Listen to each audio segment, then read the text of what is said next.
प्रेरणास्पद कथा YouTube channel पर मैं धनंजय जैन आप सभी का हार्दिक स्वागत करता हूं। दोस्तों, प्राचीन समय में एक राजा अपनी प्रजा का सुख दुख जानने के लिए दिन में भी और रात्रि में भी भ्रमण किया करता था, वेश परिवर्तित कर। एक दिन राजा अपने मंत्री के साथ एक राहगीर का, मुसाफिर का वेश धारण कर नगर के गांवों के अंदर, कस्बों के अंदर भ्रमण करने के लिए निकल पड़े। मध्याह्न का समय था।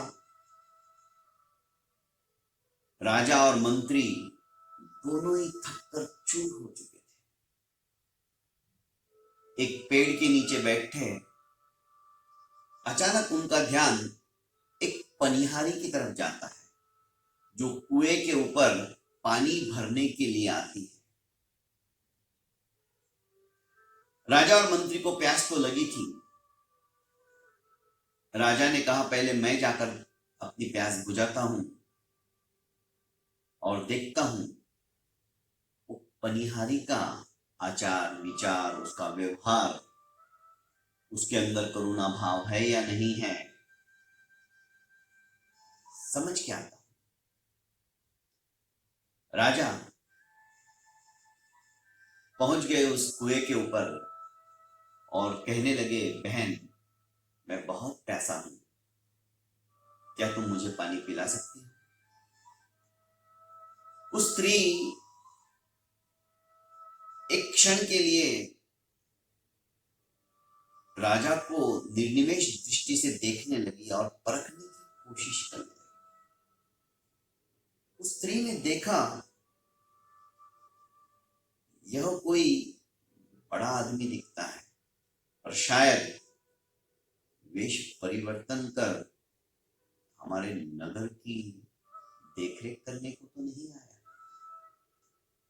स्त्री अत्यंत उद्भट प्रतिभा की धनी थी, विचक्षण प्रतिभा थी। उसने कहा कि मैं अनजान व्यक्ति से बात नहीं करती, पहले आप अपना परिचय दो, आप हो कौन, कहां से आए हो? राजा ने कहा, मैं राहगीर हूं, मुसाफिर हूं। स्त्री हंसकर बोली, राहगीर तो इस संसार के अंदर सिर्फ दो ही है, तुम तीसरे कहां से आ गए? राजा ने कहा, मैं समझा नहीं, मैं सच कह रहा हूं, मैं राहगीर हूं। स्त्री ने कहा, नहीं, तुम मूर्ख हो, तुम्हें पता ही नहीं राहगीर किसे कहते हैं, तुम अपने आप को राहगीर समझ रहे हो। राहगीर इस संसार के अंदर सिर्फ दो ही है। फिर भी ठीक है, तुम मेरा जवाब नहीं दे पाए, कोई बात नहीं, पानी पी लो। राजा सोचने लगा कि राहगीर दो कौन है? पूरे संसार के अंदर सिर्फ दो ही राहगीर। राजा इसी सोच विचार के अंदर फिर से उस वृक्ष के नीचे आता है और अपने मंत्री से कहता है कि मंत्री, उस स्त्री ने मुझे प्रश्न पूछा कि तुम कौन हो, तो मैंने कहा, मैं राहगीर हूं। उसने कहा, नहीं, राहगीर तो इस संसार के अंदर सिर्फ दो ही है, तुम तीसरे राहगीर कहां से आ गए? एक काम करो, मुझे तो यह स्त्री अत्यंत प्रतिभा संपन्न लग रही है, विचक्षण बुद्धिमत्ता वाली लग रही है, तुम भी जाओ और तुम भी अपना परिचय कुछ ना कुछ बताओ। मंत्री भी हाथ में लकड़ी लेकर आंखें बंद करते हुए, थोड़ी सी आंखें खोलकर देखते देखते चलते हुए उस पनिहारी के पास पहुंच गया। उसने भी कहा कि माई मुझे पानी पिला दो, बहुत प्यासा हूं। उस स्त्री ने कहा कि मैं तुम्हें पानी तो पिला दूं, पर तुम हो कौन, कहां से आए हो? मंत्री ने कहा कि मैं अंधा हूं। स्त्री फिर हंसी और उसने कहा नहीं, तुम झूठ बोलते हो। इस संसार के अंदर तो अंधे सिर्फ दो ही है, तुम कहां से अंधे हो गए? कोई बात नहीं, मैं तुम्हें पानी पिलाए देती। मंत्री सकपका गया। उसे लगा कि इसे पता चल गया कि मैं अंधा नहीं हूं, मैं झूठ बोला हूं। फिर भी उसने कहा कि नहीं देवी, क्यों मैं अंधा नहीं हो सकता? मैंने ऐसा कब कहा? आप बाहरी चक्षु से अंधे हो सकते हो, पर इस संसार के अंदर यदि सचमुच में देखा जाए तो दो ही अंधे होते हैं, तो तुम तीसरे अंधे कहां से आ गए? मंत्री भी पानी पीकर महाराज के पास उस वृक्ष के नीचे आ जाता है। दोनों विचार मग्न हो जाते हैं कि स्त्री ने हमारे प्रश्न का जवाब देने के बजाय हमें ही प्रति प्रश्न कर दिया।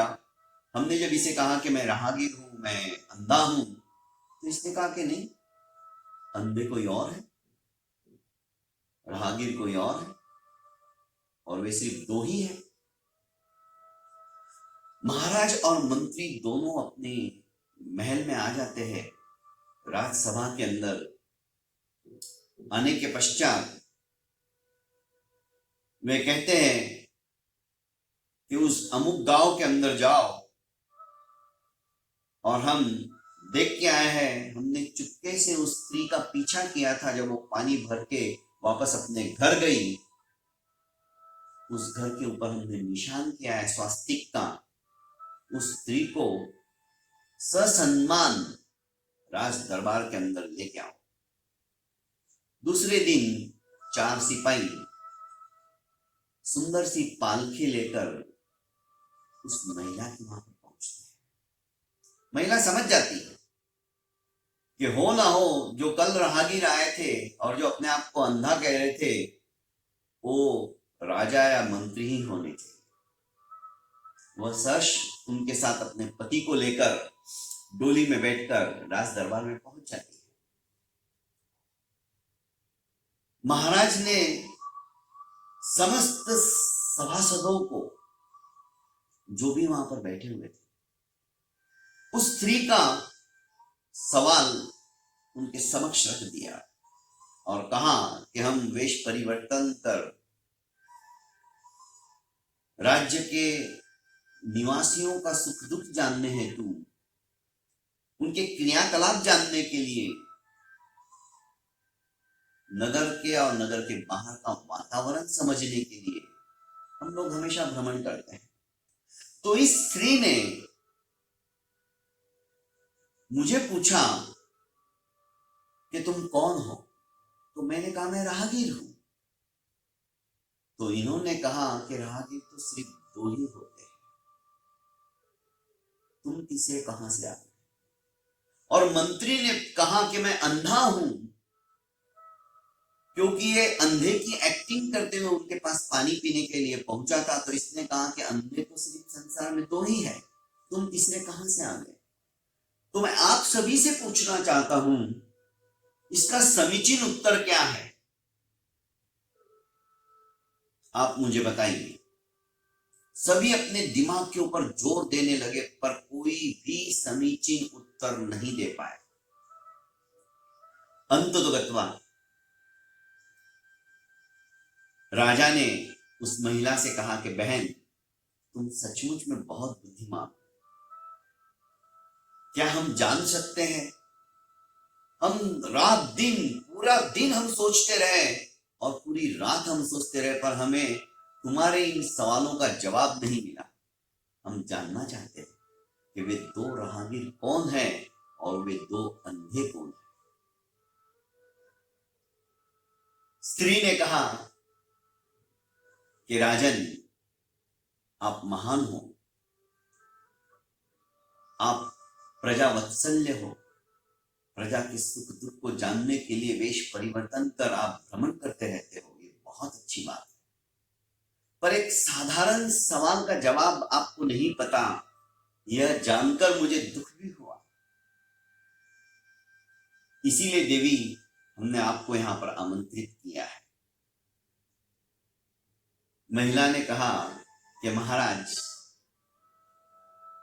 संसार के अंदर सिर्फ और सिर्फ दो ही राहगीर है, दो ही मुसाफिर है, और वे है सूर्य और चंद्र।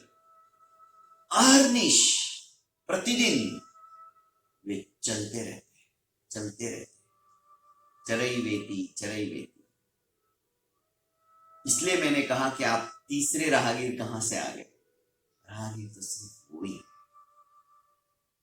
राजा गदगद हो गया।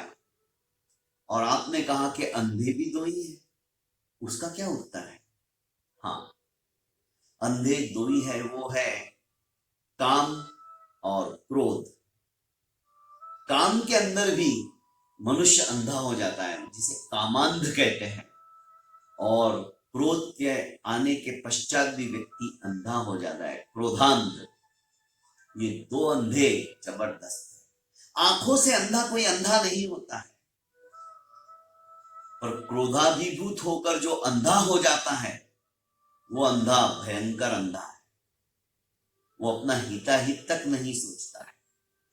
जिसको आंखें नहीं, वो अपना हिताहित समझता है, लकड़ी लेके धीरे धीरे चलेगा, कहीं खड्डे में ना गिर जाऊं। पर क्रोध के अंदर बना हुआ अंधा और काम के अंदर बना हुआ अंधा अपना हिताहित भी समझता नहीं, भूल जाता है। महाराज और प्रजा सभी गदगद हो उठती है कि सचमुच में कितने सुंदर जवाब इस महिला ने दिए हैं। दोस्तों, कहने का अभिप्राय है, इस कहानी के पीछे एक छोटा सा उद्देश्य है कि आज हम अपने परिवार के बच्चों को लेकर खाने के समय तो हम साथ में ही खाना खाएं, पर सोने के पहले कम से कम 10 मिनट हम उनको दें। घर में हम आते हैं, थके हारे रहते हैं, ऑफिस से आते, दुकान से आते हैं। महिला यदि जॉब कर रही तो जॉब खत्म करके आती है, दिन भर वापस थकी हारी होने के बावजूद भी घर का काम करती है, और शाम को सभी के सभी परिवार वाले, ऐसा कोई परिवार का सदस्य नहीं है जिसके पास आज स्मार्टफोन नहीं है।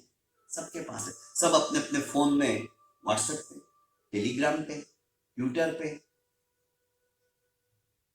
यूट्यूब पे उलझे रहते हैं, दोस्तों से वार्तालाप करने में बिजी हो जाते हैं। 10 मिनट निकालिए, मोबाइल एक तरफ रखिए और सभी परिजनों के साथ ऐसी छोटी छोटी कहानियां, अपने विचार, अपना एक्सपीरियंस उनके साथ शेयर कीजिए।